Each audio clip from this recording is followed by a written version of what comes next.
have fun with ready, set, go! I have AUT, ISM. I have AUT, ISM, autism. Have AUT, ISM. I have AUT, ISM.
This one gives every indication, because he's been taught to distinguish between two words and to behave appropriately. He's learned his different response to each sign by being rewarded with food. So the bird isn't acting independently. Its behavior is shaped by controlling its environment. The first task was to isolate an individual piece of behavior and see how that could be changed. Skinner did this by keeping individual pigeons at about 3/4 of their normal weight, so that the birds were always hungry, and food could be used as an automatic reward. The pigeon was studied in a uniform box, one it quickly grew used to. One piece of behavior, pecking a coloured disc, was measured on a graph.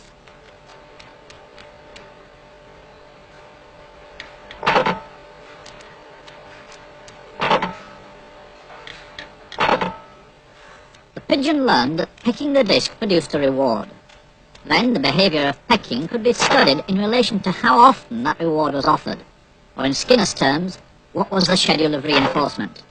The main thing is what we call schedules of reinforcement. Reinforcement is what the layman calls reward, and you can schedule it so that a reward occurs every now and then when a pigeon does something. We usually use a response with a pigeon pecking a little disc, a little spot in the wall, and you can reinforce with food, but you don't reinforce every time.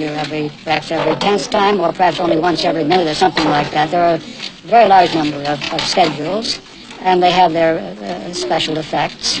And there is a good example of how you can move from the pigeon to the human case, because one of the schedules which is very effective with rats or pigeons is what we call the variable ratio schedule, and that is at the heart of all gambling devices, and has the same effect.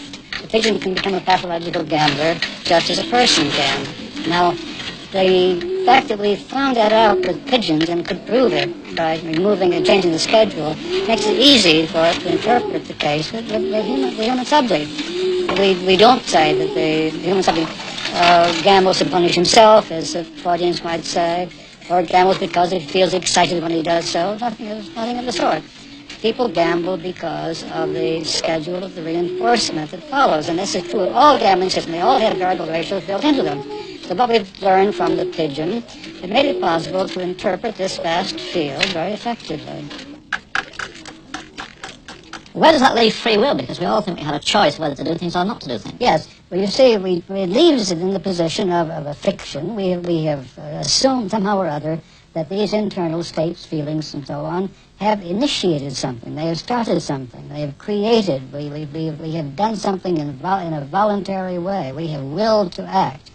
If you now look at the actual history, we find that there are external reasons why this has happened. In other words, by discovering the causes of behavior, we can dispose of the imagined internal cause. We dispose of free will as an American divine of the 18th century, Jonathan Edwards, did. He said, we believe in free will because we know about our behavior, but not about its causes. And of course, it's the object of a science of behavior to discover causes. And once you have found those causes, there is less you need to attribute to an internal act of will, and eventually I think we need to attribute nothing to it.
السلام عليكم ورحمة الله وبركاته.